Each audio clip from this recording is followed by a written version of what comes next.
Hello, friends, and welcome back to Stories About Entitled People. Today we have another set of crazy stories for you. But before we begin, don't forget to subscribe to our channel if you're new here and turn on notifications so you don't miss a new video every single day. And our first story: when being a victim of theft and it all lines up. So this was back about 16 years ago. I was at our local mall, and given Amazon didn't really exist, it was a massive, 2-floor sprawling complex bustling with life. I went to our local EB Games, RIP in the US, to pick up a new game/strategy guide combo pack and do some window shopping. After that, I swung over to the arcade in the mall to play some Soul Calibur 2. It wasn't released on home consoles yet. I set my bag on the cabinet, but once someone came to challenge me, I had to move it, so I set it next to me on the floor. After I made a player rage out and storm off, I went to gather up my stuff and leave. But the bag was gone. My stuff was gone. I asked the employee, looking around frantically, and shut out the entrance to see if the salty player resorted to theft, but he was just cooling his nerves at the coffee shop, no belongings in sight, shaking his head in frustration when he saw me looking his way. So if it wasn't him, then who? I ran to the middle of the mall where the elevator is and, panic-stricken, wondered what the hell I was even going to do. Are the security guards or police going to even care? How realistic is it for me to even find this stuff? Why did this happen? What did I do? I'm 16 at this point. That $50 meant a lot to me. During my nervous, dizzy, panicked swirling in the middle of our giant mall, I catch something out of the corner of my eye. This kid, younger than me, seemed to recognize me. I didn't recognize him, but he started to look worried and turned away from me. He was holding a bag that clearly had a book or a magazine in it, but the bag was blue, so it wasn't mine. Still, he was tweaking a bit, but not moving from that spot. He had to be waiting for someone.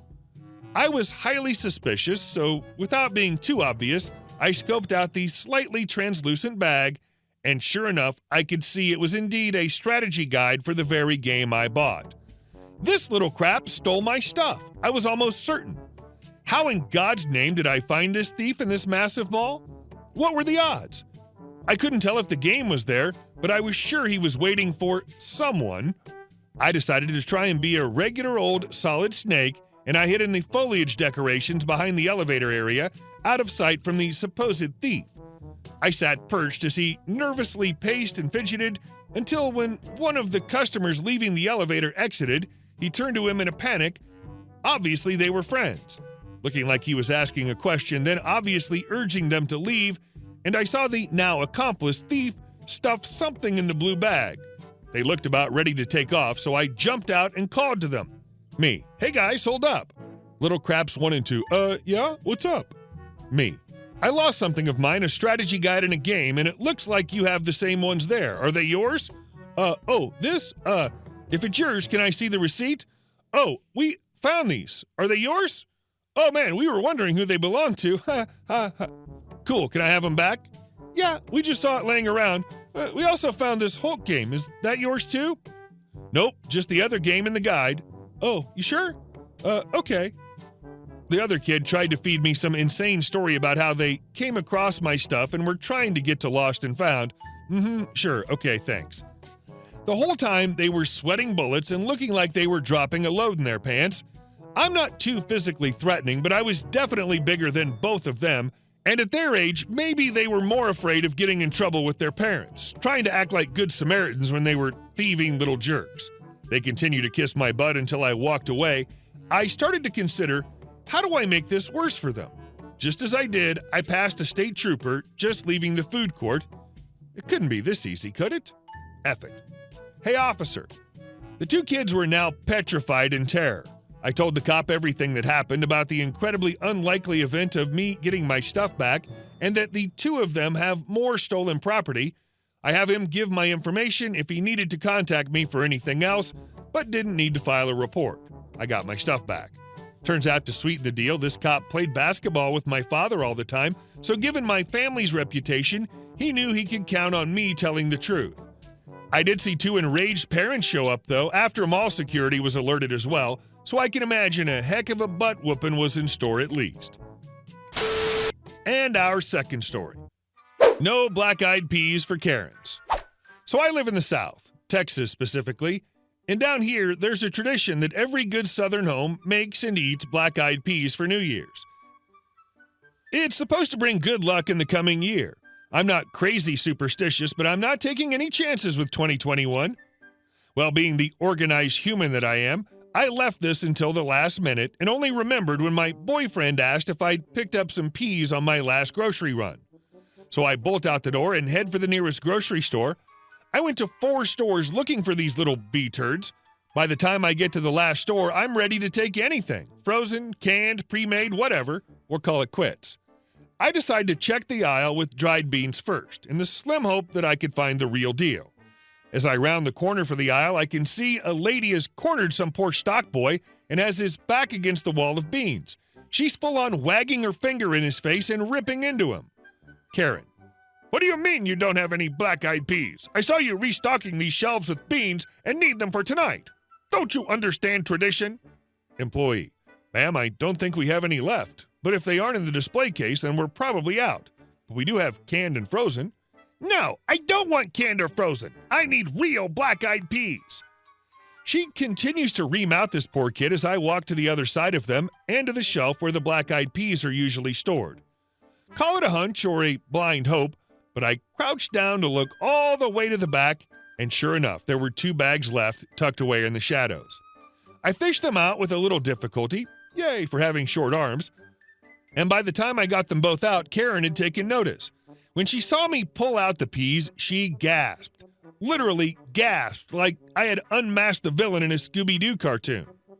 Karen: "So you do have black-eyed peas. You lied to me. You ought to be ashamed of yourself, young man. Excuse me, miss, one of those bags is mine." She then holds out one hand and curls her fingers in a fork-em motion. Now, I could have given her the bag. I only needed one. But damn it, I used to work retail, and I can tell you that poor employee was not paid enough to deal with her attitude, especially not this year. So I put on my best smile and said, "Sorry, ma'am, I need these for my own New Year's Eve. Tradition, you know," and plopped them into my basket. She had a fit, called me a selfish millennial brat with no respect for her elders, and asked what was her family supposed to do now. I kept my head held high, squashed down my inner anxious people-pleasing side of me, and headed for the register. I'm now doing a quick soak of the beans and drinking a celebratory mimosa. Enjoy your unlucky 2021, Karen. And our last story. Don't do extra? Okay. This was about 3 years ago. I was working in the bakery of a local high-end grocer, think Whole Foods, and had been there 3 years. What started as a college job for a semester turned out to be a longer-term thing. I loved the work, the customers, and my coworkers. That is until the final month there. I was online for a promotion to assistant manager. In my time there, I'd been passed over for different promotions for people that were more favorable for the company image. When the position came up, I was the only person across the company that applied. I thought I was a shoo-in and had been led to believe that it was as good as mine. The old assistant manager was transferring to a higher position and took extra time to train me before leaving. Weeks passed and I heard no news. No one in my department was getting an answer for when I'd be given the step up. That was until someone elsewhere asked us when the new assistant manager was transferring in from another store. Turned out that my boss's boss, we'll call him Greg, decided that I was a terrible fit and went above her to push someone into the role, someone that didn't want it and hadn't been trained for it. I complained to someone higher up, saying I should have at least been told that the decision was reversed. No word came, and the new assistant manager started. It only took a couple of days to realize she had barely worked in the bakery and had not been trained for her position. She also seemed to target me, assuming that I didn't know how to do the most basic things we did. I later found out that Greg told her I was a problem employee and needed to be watched closely and given guidance. Out of the blue, our manager was given the boost and replaced. She had no warning. We had no warning. And suddenly someone from a completely different store and department was in her position.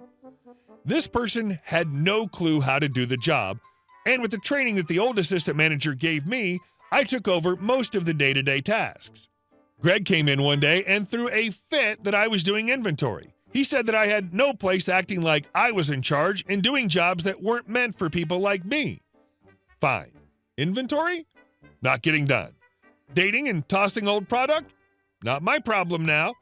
Helping customers with issues and complaints? Let me grab the manager instead. Making sure things are filed and ordered where needed? No thanks. I started doing the bare minimum. Took all of my breaks, clocked in exactly when my shift was scheduled, and left exactly when it ended no matter what I was doing. They didn't want me to go outside my station, then I wouldn't. Easy days for me. Suddenly, issues popped up left and right, and our new management was scrambling to figure things out. I told them nothing since it wasn't my place to teach them how to do their jobs. This all came to an end when I was called into a meeting with the store manager. We'll call him Rob. Rob, Greg has told me that you've had a lot of issues lately. Me, I bet he has. I'm just doing my job now. He told me to. Rob, well, he told your managers to stop scheduling you after today. He wanted me to tell you. Me, are you firing me? Rob, no, Greg said that you won't be scheduled, but you may be used as an emergency call-in during the holidays. Me, I'm not working, but I'm not fired? This is bullcrap. Rob, I agree, but he's above me when it comes to what happens in your department. Me, all right, I'll finish today, but after that I'm done. This is some stupid work politics, and I'm not playing this game with him. I kept my word and finished my shift without complaint. As soon as the end hit, I walked away and clocked out. That's when I told my coworkers what had happened during the meeting. I bid them farewell and walked out. The next morning, I was woken up before sunrise by a call from Greg. He said that almost everyone in our department had quit overnight and he needed me to open. I reminded him that he didn't want me there, so I quit. He demanded I return and help train a new team, so I did what anyone would do. I told him to do it himself, go F himself, and hung up. Last I heard from a few friends that are still with the company, our department didn't really recover all the way, and people still talk about how we all left together one day. If you see this and recognize the story, F you, Greg. Hey guys, thank you all for watching the video. I'll see you in the next one.